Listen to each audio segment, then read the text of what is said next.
یہ لینتھوس یہ دوا زیادہ تر میوکس ممبرینز کے جواب دے جانے کے وقت استعمال ہوتی ہے۔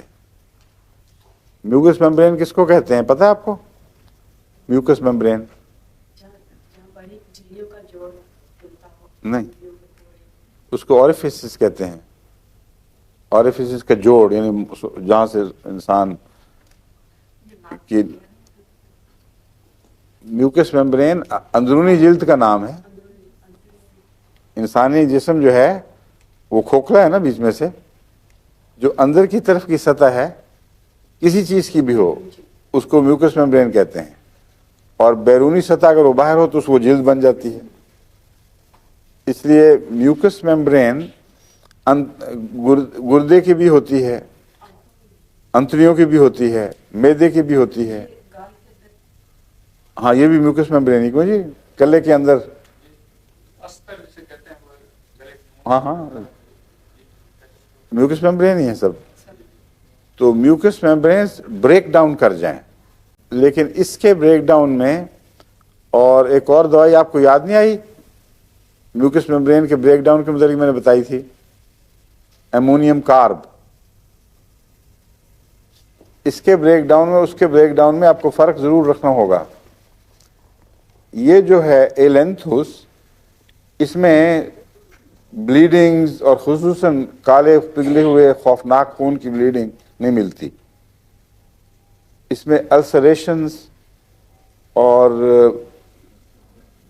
دکھوں کے سینٹر بنے ہوئے، پیپ کام نہیں کر رہی، جواب دے گئی ہے جگہ جگہ، جس طرح گردے کے اندر بھی سوزش پیدا ہو جائے، اس کو کہ نیفرائٹس کہتے ہیں نا اس کو۔ تو میں نے کبھی استعمال نہیں کی، لیکن میرا خیال ہے نیفرائٹس میں بھی استعمال کر کے دیکھنی چاہیے۔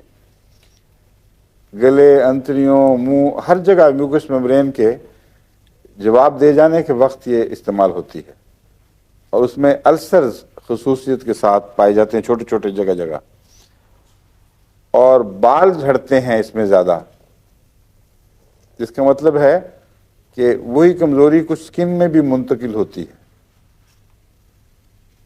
جو گلینڈز ہیں جو بالوں کو طاقت دیتے ہیں، ہر بال کے نیچے جڑ کے اندر چھوٹا سا گلینڈ ہوتا ہے، وہ اس کو لوبریکیٹ بھی کرتا ہے، اس کو غذا پہنچاتا رہتا ہے۔ میرا خیال ہے اس کی کمزوری کی وجہ سے وہی میوکس ممبرین والا اثر جب جلد کی طرف آئے تو بال جھڑنے کی اس میں عموماً علامتیں نمایاں پائی جاتی ہیں۔ لیکن اگر آپ ویسے بال جھڑنے کے لیے اس کو استعمال کریں گے تو فائدہ نہیں ہوگا۔ مریضہ اگر میوکس ممبرین کی ہے اور پھر بال جھڑ رہے ہوں تو پھر یہ دوا ضرور ذہن میں آنی چاہیے اور کام بھی دکھائے گی۔ لیکن بال جھڑنے کی بعض دوسری دوائیں اس سے بہت زیادہ بہتر اور زود اثر ہیں۔